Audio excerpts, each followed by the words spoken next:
neste canal Arsênio Tardivo e você. Entrevistas, informações e muito mais. Deixe seu like, se inscreva-se no canal. Alô amigos, alô amigas, aqui é o Arsênio Tardivo e você do canal Arsênio Tardivo e você. Nosso podcast que vai ao ar aí sempre durante a semana e a gente grava aqui na cidade de Guarulhos, né? Nós estamos na cidade de Guarulhos, cidade com aproximadamente 1,5 milhão de habitantes, e o nosso estúdio aqui de onde nós gravamos e mandamos os nossos vídeos aí para o Brasil, para o mundo inteiro. Nosso telefone de contato é 11 99465 9382. Tá passando aí na tela. Arsênio Tardivo e você. Curta, comente, compartilhe, chame os amigos aí para assistir o vídeo e assistam até o final. Fique conosco até o final e assista tudo aí na sua Smart TV, no seu celular, no seu notebook, e convide as pessoas, porque quanto mais pessoas estiver assistindo, melhor para nós.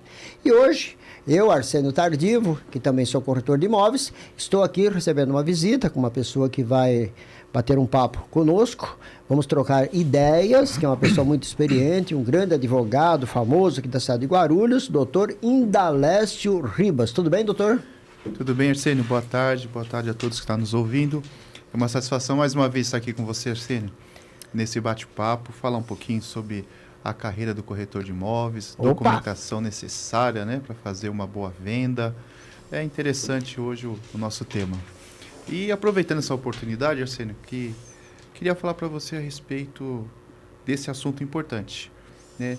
Se falarmos de venda de imóveis, logo nós pensamos que qual é o profissional qualificado para fazer uma venda, uma locação de imóveis? Então, o profissional qualificado, o corretor de imóveis, ele precisa ter a carteirinha do Cresce, pagar uma taxa anual e cumprir as regras, porque o Cresce, ele tem regras, é obrigado a passar por curso de formação, receber o diploma, tem que ter o 2º grau completo para fazer o curso, ter a carteirinha e ter as mensalidades em dia, e seguir os critérios e não desobedecer às normas do Cresce. Aí é o bom profissional. E acima de tudo, honestidade. Eu sempre aconselho os colegas, nunca seja desonesto com as pessoas. Isso é muito importante. Honestidade, acima transparência, de tudo. Transparência. Isso gera um bom negócio. Exato. E a confiança também adquirida, né, pelo cliente é algo que passa de um para outro, né? Exatamente. Dá indicação, informa, olha, falei com o corretor tal, uma pessoa muito dedicada, honesta, transparente, disponível para tirar todas as dúvidas. E aproveitando essa oportunidade, você tira umas dúvidas para a gente.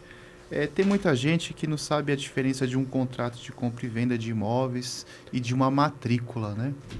Olha, existem 3 fatores.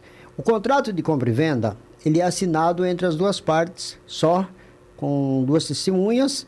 Então, existe aquele contrato que você compra o imóvel, você faz um contratinho até você fazer a escritura, né? Existem pessoas que vendem o imóvel e faz apenas um contrato e depois, às vezes, vai pagando o restante das prestações, algumas parcelas, e o dono se compromete a passar a escritura. A escritura, ela é feita dentro de um cartório de notas, né? Só para você ter uma ideia, Guarulhos deve ter uns 6 cartórios de notas. A matrícula só existe, por exemplo, em Guarulhos, existem 2 cartórios de registros, que é o primeiro e o segundo.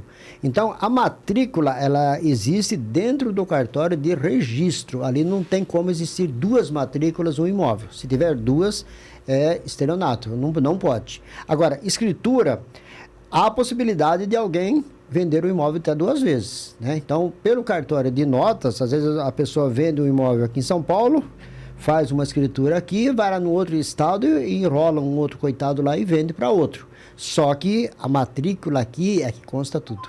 Por isso que chama-se matrícula do cartório de registro da comarca daquela cidade, porque cada região tem uma comarca. É interessante essa questão, Arsênio, de a pessoa acabar enganando outras vendendo o mesmo imóvel por conta que a matrícula é única, porém a escritura pode fazer em um cartório, em outro cartório. Outros até, desde que não registre essa escritura no registro de imóveis, para que conste na matrícula. Isso pode acontecer realmente, e não sei se ainda acontece, mas Muito. existe possibilidades, né? Muito. Existe já. Porque a escritura é uma coisa que o escrivão faz. Então, se ele chega numa outra cidade e vai fazer uma outra escritura, aquele cartorário que fez o primeiro aqui não sabe que o outro lá está fazendo. Então, ele também não tem culpa. Agora, no registro não passa. Só existe um. Só existe um. Interessante, Arcênio. Então, as pessoas têm que ter essa segurança. Vai no registro de imóveis, quando for fazer a venda, né, de algum imóvel, puxa uma matrícula atualizada para saber realmente quem são os donos ali. O importante, além de fazer essa escritura no cartório de notas, é levar a registro. Para evitar justamente esses problemas. E pagar ITBI, né? Pagar o imposto, pagar todas as taxas, precisa acompanhar o carnê de IPTU, cópias de documentos, e o que vale, o documento que vale de um imóvel chama-se matrícula do cartório de registro da comarca daquele município. Interessante. E nessa possibilidade de venda e compra, Arcênio, é seguro fazer um financiamento diretamente com o proprietário? Olha, é uma responsabilidade. Porque, veja bem, eu vou lá e compro uma casa sua e faço lá 60 parcelas. Né? Então, eu dou uma entrada e pago em 60 vezes. Então, você só vai assinar esse documento para mim quando você concluir o pagamento. Ou você faz promissoras, promissoras que chama, né? Vinculadas na matrícula. Então, registra-se aquele imóvel, mas só terá a fase final, definitiva, a pessoa que comprou passa a ser proprietário realmente quando ele pagar até a última promissória. Você entendeu? Agora, nunca faça sempre vinculado com a matrícula.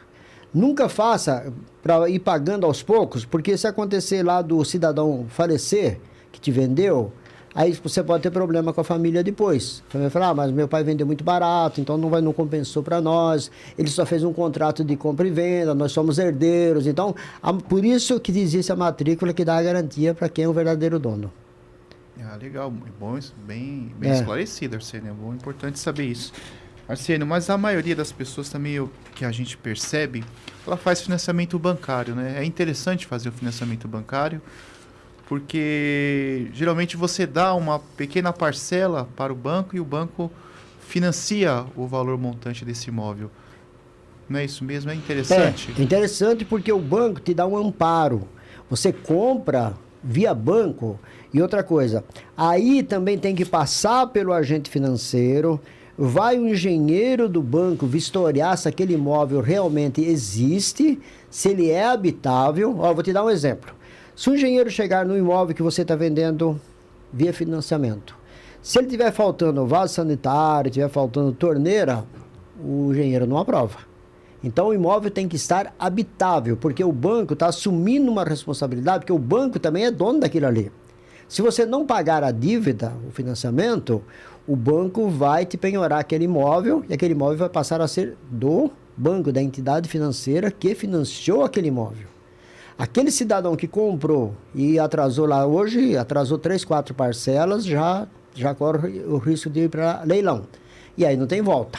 Depois, quando a pessoa recebe já a visita lá do oficial de justiça comunicando que ele é obrigado a sair do imóvel, que o imóvel já foi penhorado, já não tem mais jeito. Ele talvez não consiga nem arrematar. Ele pode até arrematar o imóvel, entrar no leilão. Mas já pensou você comprar uma casa, amanhã depois você tem que entrar no leilão? Complicado.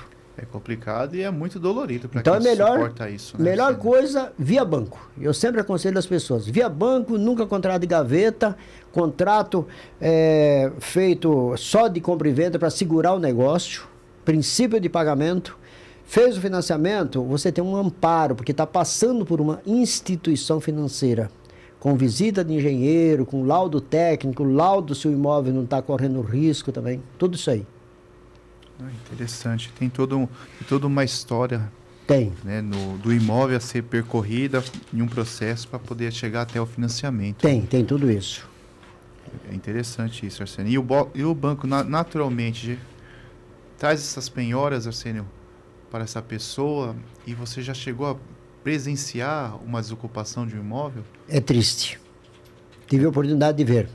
A pessoa descuidou, porque, por exemplo, você compra um imóvel, quando você perceber que você já está devendo umas 2 parcelas, venda um carro ou procura uma pessoa para te comprar aquele imóvel, nem que for mais barato. Porque eu já conheci pessoas que, lamentavelmente, a pessoa segurou, tentou ver se conseguia pagar, tentou vender o imóvel muito caro. Então, o que eu aconselho? Se você vê que você não está conseguindo pagar aquele imóvel financiado, venda mais barato, mas pegue pelo menos aquilo que você já pagou, aquilo que você já deu de entrada. Porque se você ficar querendo ter muito lucro em cima daquilo ali, você acaba perdendo tudo depois. Então, nunca caia na besteira de, se você não consegue pagar, você que está nos assistindo agora, se você não conseguir pagar o seu imóvel, arrume uma pessoa que, mesmo que te compre um pouco abaixo do valor, é melhor você perder um pouco do que perder tudo. Porque você não pagou, quando você recebe o comunicado que o seu imóvel já vai ser penhorado em virtude de falta de pagamento, é porque já está encaminhado para leilão. E aí um outro vai te comprar aquele imóvel e você terá um prazo que para desocupar, você só pode tirar a mudança. Perfeito, assim, é bom para que todos saibam, né, o cuidado que tem que ter no caso de uma prestação de imóvel e também de imóvel, né? Até o carro também é assim, né? O carro, o banco manda buscar o carro na sua porta. Hoje não precisa mais de uma ordem judicial para buscar um carro. E outra coisa, se você não encontrar, vai lá buscar aquele carro, se não encontrar o carro, eu já vi casos de pessoas que veio a viatura buscar a pessoa, né? Lógico que não ficou preso assim lá, junto com outros presos perigosos, mas ficou detido numa delegacia porque até que fosse pago a prestação do carro. Porque Sério? sumiu com o carro, eu já vi. Porque sumiu com o carro, então teve essa consequência. Tem essa consequência. Então, o que acontece? Você compra um carro financiado. Se o banco vier buscar o seu carro, entregue o carro. Se você sumir com o carro, você pode ser preso. Porque você sumiu com o bem. Entendi. Isso você já presenciou? Infelizmente, já vi várias vezes pessoas que ficaram detidas numa delegacia de polícia. Para prestar esclarecimento, o que fez com o veículo? Não, ficou detido até com que... o veículo, com o patrimônio, teve né? que prestar conta de... Aí tinha 2 saídas. Pagar a dívida ou devolver o carro. Aí a família toda se reuniu, não vou contar a história quem foi, mas a família toda se reuniu, arrumaram o dinheiro, foram lá e pagaram, e liberou a pessoa. Tudo por causa de um negócio mal feito. Confesso que eu nunca presenciei uma situação dessa e aí, nos últimos dias eu nunca imaginaria que podia acontecer uma situação de a pessoa ser levada à prisão por esse motivo. Ainda que é questionável essa prisão. É questionável. É questionável, né? Naturalmente. Isso não o senhor que é acontecer. advogado, eu entendo essa parte, mas eu já vi casos de que aconteceu. Já presenciei casos, não sei se ainda está existindo tudo isso aí, mas eu já presenciei. Agora, o imóvel é diferente. O oficial de justiça apenas te comunica, né? Vem um comunicado, o senhor tem tantos dias para sair do imóvel, por inadimplência. Certo. Prisão por dívida. E aí você perde tudo. Aí você perde o que você já deu, o banco não vai te devolver mais o dinheiro.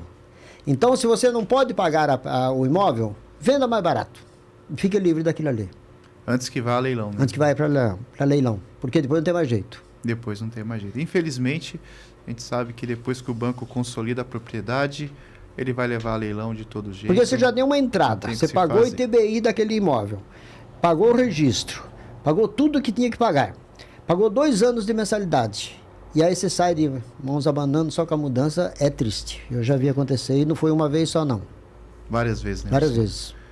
Você imagina a cabeça de uma pessoa perder o imóvel dessa maneira, perder ter tudo, que sair do tudo. imóvel. Pagar como ela fica depois? Olha, é triste. Então a pessoa tem que ficar atento. Ainda que tem possibilidade de alguns arrematadores oferecer um caminhão de mudança para poder ali tentar resolver a situação, né? Chegar num acordo. Mas nem todos fazem isso. Só que o banco não tem dó, não. O banco venceu, atrasou as prestações, ele manda para leilão. O que pode acontecer é, antes de ir para leilão, você chegar... A melhor coisa também, com uma dica que eu dou. Se você tem lá 3, 4 parcelas atrasadas, procure o agente financeiro e faça um refinanciamento da dívida. É um outro caminho. Essa dica é importante. Assim. Essa é importante. Essa dica é importante. O refinanciamento, né, é uma saída. Uma saída. É uma saída. Fazer o refinanciamento do imóvel para evitar que vá a perda desse imóvel para o agente financeiro. O banco vai conversar com você, vai aceitar. Porque hoje, para o banco, não é vantagem ele estar tomando o imóvel de uma pessoa. Porque ele vai vender para outra, vai vender mais barato em leilão. Você entendeu? vai perder mais tempo, vai gastar com advogado, tem um jurídico para cuidar, vai dar muito mais trabalho para o banco. Então, o negócio é renegociar a dívida. Renegociar a dívida. Isso é importante. Essa dica é importante, Arsênio. Muito importante. Às vezes a pessoa também já tem uma negociação e ficou um pouco mais complicado renegociar a dívida. Então, no segundo plano seria tentar vender esse imóvel. Antes do leilão. Antes do leilão. Ir lá procurar o agente financeiro e falar, quanto que eu devo aí? X. Eu arrumei um comprador que me comprou aqui, vamos pagar a dívida. E ele substituiu no contrato. Aí ele vai e compra esse imóvel, aí é feito um novo financiamento para aquele outro, ou se ele que comprou à vista, ele já vai pegar a matrícula direto, já sem nenhum financiamento bancário. Então o outro pode comprar financiado ou pode comprar à vista, pagar tudo de uma vez e assumir o imóvel. Aquele coitado que não pôde pagar, ele pelo menos sai com um dinheirinho. Sai com dinheirinho. Sai. Isso a gente vê muito os corretores fazendo esse tipo de negócio, Arsênio. Eu tenho observado que também há permutas. Né? Exato. Há permutas, onde troca o financiamento por uma quitação, um imóvel quitado. Você pode, por exemplo, você tem um imóvel lá, vale, vamos chutar aí, 700 mil reais. Aí você já pagou uma boa parte. Você vai e dá aquela parte que você já pagou, você faz um cálculo ali mais ou menos, quanto está valendo o seu imóvel, porque dentro de 2, 3 anos valoriza bastante. Por exemplo, quem comprou um apartamento de 230 mil há 3 anos atrás, hoje está valendo 320 mil quase, essa média. Então, por que não você pegar aquele imóvel e vender agora por o preço, nem que venda um pouquinho mais barato, troca por um imóvel menor, uma casinha pequena, um apartamento menor. Às vezes você tem uma casa, não dá para você morar numa casa grande, você gosta de morar numa casa confortável. Mas é melhor você se sacrificar, que a gente fala um pouquinho de sacrificar, morar num apartamento pequeno do que ficar numa casa grande não podendo pagar. Ah, perfeito. Bom, essa é uma modalidade que vem crescendo ultimamente. Tem. Você utilizar o seu imóvel para permutar para um outro imóvel que você deseja, maior ou menor, e a pessoa, assim, assume o financiamento do seu imóvel e segue o barco. Porque tem muita gente que mora em apartamento e está enjoado de morar em apartamento. Então, o que ele faz? Ele pega aquele apartamento e troca por uma casa, um sobrado num outro bairro. E ele vai morar numa casa onde ele tem mais espaço, tem quintal, ele pode criar até uma galinha ali, alguma coisa, né? Pode viver mais liberdade, não tem que cumprir regras de condomínio e vai pagar uma prestação. Então ele pode pagar uma prestação. Se ele está num apartamento, está pequeno, está apertado, às vezes a família aumentou e ele quer um conforto melhor numa casa, troca aquele apartamento ou vende aquele e compra outro. Está existindo muito isso aí. Hoje é o que tem no mercado. É o que está rolando no mercado? Está rolando hoje. Muita gente está querendo. Só que hoje está diferente. Muita gente está saindo dos imóveis grandes para ir para os menores. Que as mulheres reclamam que tem muita casa grande para limpar. Por exemplo, você tem uma propriedade lá, uma casa que vale R$1 milhão. Para que você vai morar numa casa, você e sua esposa, vai morar numa casa no valor de R$1 milhão, com 3 dormitórios, sendo que em 2 dormitórios ou até um dormitório você consegue morar. Então, às vezes, tem muita gente vendendo as propriedades grandes e comprando apartamentos para ir morar. Está girando desse jeito o mercado. Ah, isso é legal, muito bacana. Então, fica a dica para o seu público, Arsênio. Fica a dica para quem quiser mais dicas, é só ligar no nosso telefone, né? E estamos aqui à disposição, só reafirmando, meu CRES 102, 140, F, SP, e que se eu colocar uma placa lá na sua casa lá, vende-se esse imóvel, e não tiver o número do CRES junto com o meu telefone lá, também tem multa. Ah, então o CRES multa. Multa. Esses corretores que, por equívoco, não colocam o número do CRES. Naturalmente é para evitar que pessoas que não são credenciadas, não têm o CRES, façam a venda, né, Arsênio? Não, porque tem gente que tem corretor que não tem CRES. Existem vários também, a gente não vai ficar julgando ninguém não estamos aqui para julgar. Mas tem pessoas que não têm CRES e vai lá e coloca uma placa, vende-se esse imóvel, ele não é o dono. O dono pode colocar, só que ele tem que colocar embaixo lá, vende-se. Aí, tratar direto com o proprietário. Quer dizer que você pode vender sua casa para quem você quiser. Agora, para colocar lá, venda esse imóvel e não coloca que você é o proprietário, tem que ter o CRES. Tem que pôr miudinho lá embaixo, lá. O pessoal coloca miúdo lá, mas chegou o fiscal, passou ali, ou alguém denunciou, está escrito o número do CRES lá do cidadão. Por exemplo, eu ponho lá uma placa na sua casa. Aí tá lá embaixo, pode ver que vai estar lá embaixo. 102, 140 FSP. Você sabe que ali existe um corretor que está vendendo sua casa. Ah, legal. É. E se você for vender um imóvel, procure sempre um corretor. Procura um corretor e peça o Cresce dele. Confirme se realmente ele é credenciado. Ele é credenciado e tire informações sobre o corretor e sobre a imobiliária. Porque, e outra coisa, nunca dê dinheiro na mão de corretor. Por exemplo, o cara fala assim, mas eu quero um sinal. Eu vendo meu imóvel, aí o corretor fala, não, você dá um sinal que eu me garanto com o dono aqui. Não dê sinal para o corretor. Se você tiver que dar um sinal, não é bom colocar sinal.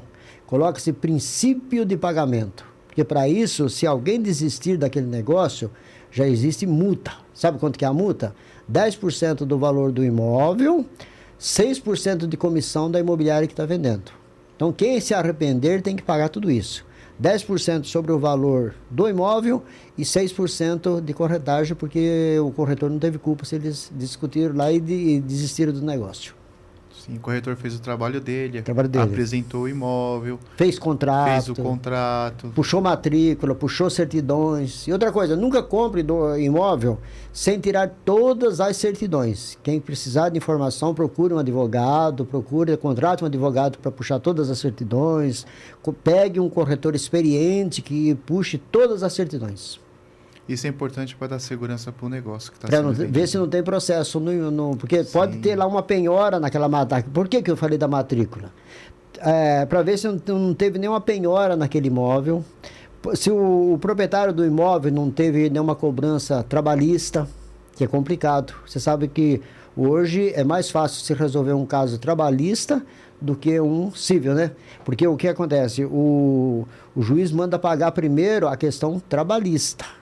O civil demora um pouquinho mais, né? Não é mais ou menos assim que funciona? É preferência, né? Preferência, porque o cidadão precisa para comer.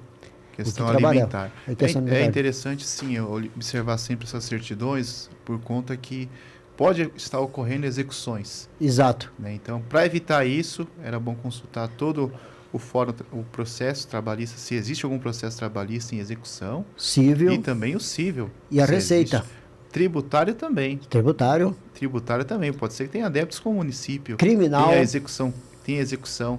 Tem. Criminal também resolve-se, converte-se em perdas e danos também. Em alguns casos, tem que pagar ali também. Tem. Em algumas situações. Então, pode também estar tendo penhora. Então, tem que puxar todas as certidões em todas as esferas. Tribunal Federal e Tribunal Estadual também. Estadual. E todos os cartórios de protesto onde existe o imóvel e onde mora o cidadão que está vendendo. Então precisa puxar certidões de protesto em todos esses cartórios. É por isso que é importante você falar com um corretor experiente, não é mesmo, Arcênio? E também pegar a orientação de um advogado. Legal. Perfeito. É importante. Então o advogado e o corretor trabalham em conjunto. Trabalham em conjunto. Legal. Muita gente fala que o corretor deveria ser advogado. Legal. Também pode ser, né? Pode. Legal. O advogado pode ser corretor e o corretor pode ser advogado. Sim. São conhecimentos multidisciplinares que se compõem, né? São.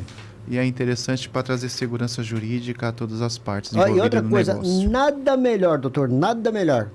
Honestidade está acima de tudo. Porque se você... Não tem coisa pior do que você ficar com ganância de ganhar uma comissão e deixar alguém no prejuízo. Existe a possibilidade de um corretor estar em conjunto e eu não pagar o outro, Arcênio? Já presenciou isso? Olha, divisão de comissão? Existe divisão de comissão que eu já vi muito problema também. Existe corretor que não tem ética.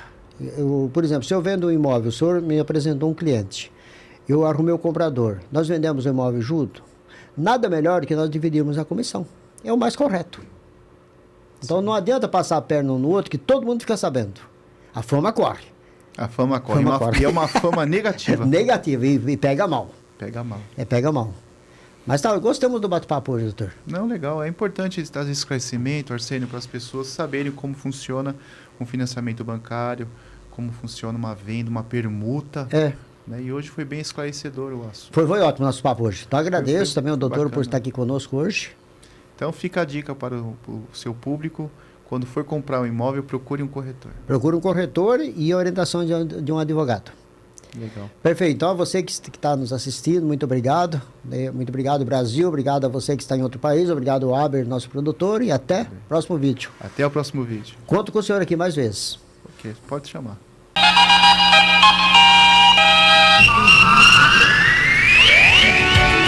No ar, neste canal, Arsênio Tardivo e você. Entrevistas, informações e muito mais. Deixe seu like, se inscreva-se no canal.